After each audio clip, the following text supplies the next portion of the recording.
আসসালামু আলাইকুম। সকাল ৯টা বেজে ২৫ মিনিট। আজ সোমবার। বাংলাদেশ বেতার কক্সবাজার।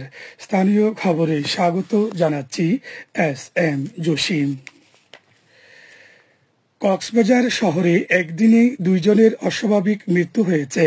গতকাল এসব মৃত্যুর ঘটনা ঘটে।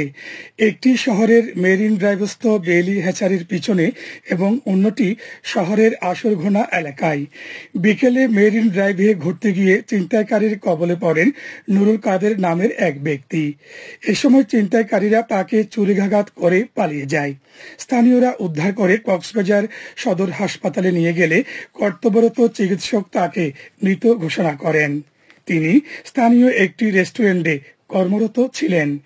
অন্যদিকে শহরের দক্ষিণ রুমালিয়ার ছড়ায় সৌদি প্রবাসী হারুনুর রশিদকে রক্তাক্ত অবস্থায় তার নিজ বাড়ি থেকে উদ্ধার করা হয়। পরে তাকে কক্সবাজার সদর হাসপাতালে নিয়ে যাওয়া হলে কর্তব্যরত চিকিৎসক মৃত ঘোষণা করেন। পৃথক এই ২ মৃত্যুর ঘটনা তদন্তে পুলিশ ও গোয়েন্দা সংস্থাগুলো কাজ করছে। আসন্ন পবিত্র ঈদ উল আজহা উদযাপন উপলক্ষে কক্সবাজার জেলা প্রশাসনের আয়োজনে প্রস্তুতিমূলক সভা অনুষ্ঠিত হয়েছে। গতকাল জেলা প্রশাসকের কার্যালয়ের সম্মেলন কক্ষে জেলা প্রশাসক মোহাম্মদ শাহিন ইমরানের সভাপতিত্বে এই সভা অনুষ্ঠিত হয়। সভায় পবিত্র ঈদ উল আজহা উপলক্ষে পৌরসভা সহ পুরো জেলায় নির্দিষ্ট স্থানে পশু কোরবানি এবং নিরাপদে ঈদের নামাজ আদায়, কোরবানির বর্জ্য ব্যবস্থাপনা সহ সংশ্লিষ্ট বিভিন্ন বিষয়ে আলোচনা অনুষ্ঠিত হয়। পৌরসভার নির্বাহী কর্মকর্তা একেএম তারিকুল আলম জানান, পৌরসভার ১২টি ওয়ার্ডে কোরবানির জন্য স্থান নির্ধারণ করা হয়েছে। তিনি জানান, এবছর পৌরসভার কোরবানির পশুর হাট খুরুশকুল নতুন ব্রিজের পাশে বসানো হচ্ছে। সভায় পুলিশ সুপার মাহফুজুল ইসলাম, কেন্দ্রীয় আওয়ামী লীগের ধর্ম বিষয়ক সম্পাদক সিরাজুল মোস্তফা, জেলা আওয়ামী লীগের সভাপতি ফরিদুল ইসলাম চৌধুরী, প্রেস ক্লাব সভাপতি আবু তাহের চৌধুরী সহ অন্যান্যরা বক্তব্য রাখেন। এ সময় সরকারি বিভিন্ন দপ্তরের কর্মকর্তা, জনপ্রতিনিধি সহ সংশ্লিষ্টরা উপস্থিত ছিলেন। সাগরে মৎস্য আহরণে সরকারের নিষেধাজ্ঞা অমান্য করে সাগরে মাছ শিকারের অপরাধে টেকনাফে ৫০,০০০ মিটার কারেন্ট জাল পরিয়ে দিয়েছে উপজেলা প্রশাসন। গতকাল উপজেলার সদর ইউনিয়নের পর্যটন ঘাটে এই অভিযান পরিচালনা করা হয় বলে জানান উপজেলা সিনিয়র মৎস্য কর্মকর্তা মোহাম্মদ দেলওয়ার হোসেন। অভিযানে নেতৃত্ব দেন টেকনাফ উপজেলা সহকারী কমিশনার ভূমি ও নির্বাহী ম্যাজিস্ট্রেট সৈয়দ মোহাম্মদ শাফকাত আলী। এ সময় উপজেলা মৎস্য কর্মকর্তা মোহাম্মদ দেলওয়ার হোসেন, কোস্ট গার্ড ও পুলিশ সহ সংশ্লিষ্টরা উপস্থিত ছিলেন। কক্সবাজারে বিশ্ব খাদ্য কর্মসূচি বাস্তবায়িত দুর্যোগ ব্যবস্থাপনা ও ত্রাণ মন্ত্রণালয়ের emergency multi sector Rohingya crisis response প্রজেক্টের আঞ্চলিক কর্মশালা অনুষ্ঠিত হয়েছে।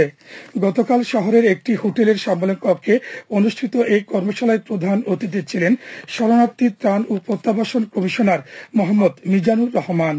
দুর্যোগ ব্যবস্থাপনা ও ত্রাণ মন্ত্রণালয়ের প্রকল্প পরিচালক ডক্টর এটিএম মাহবুব উল করিমের সভাপতি এতে দুর্যোগ ব্যবস্থাপনা ও ত্রাণ মন্ত্রণালয়ের যুগ্ম সচিব মোহাম্মদ নাজমুল আবেদিন, পরিকল্পনা কমিশনের যুগ্ম প্রধান AHM আনোয়ার পাশা এবং বিশ্বব্যাংক প্রতিনিধি মুস্তাফা আমির সাব্বি বক্তব্য রাখেন।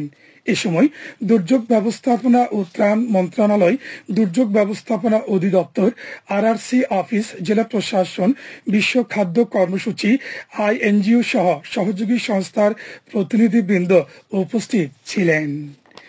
ঈদগাঁওতে পুকুরে ডুবে ২ শিশুর মৃত্যু হয়েছে।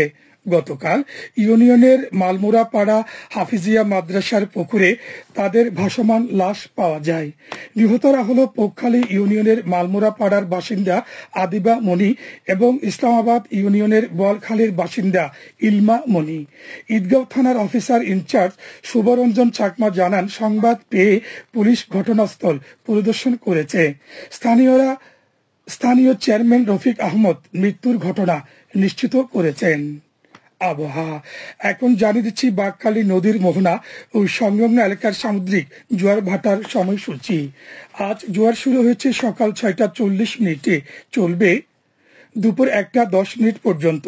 ভাটা শুরু হবে দুপুর 1:10 চলবে সন্ধ্যা 7:32 পর্যন্ত। সবশেষে পর্যটক বার্তা। পর্যটন নগরী কক্সবাজারে আগত ভ্রমণ পিয়াসুদের সাগরের পানিতে নামার পূর্বে সাবধানতা অবলম্বন করার জন্য অনুরোধ করা হচ্ছে। যারা সাঁতারে দক্ষ নন তাদের পানিতে বেশি দূর যাওয়া উচিত নয়। ভাটার সময় স্রোতের সাগরমুখী টান প্রবল হওয়ায় সাগরের গভীরে ভেসে যাওয়া এমনকি প্রাণহানির আশঙ্কা থাকে। সেই সাথে পর্যটকদের স্বাস্থ্যবিধি মেনে চলার পরামর্শ দেওয়া হচ্ছে। খবর শেষ হলো। আমাদের পরবর্তী খবর প্রচারিত হবে আজ দুপুর 2:55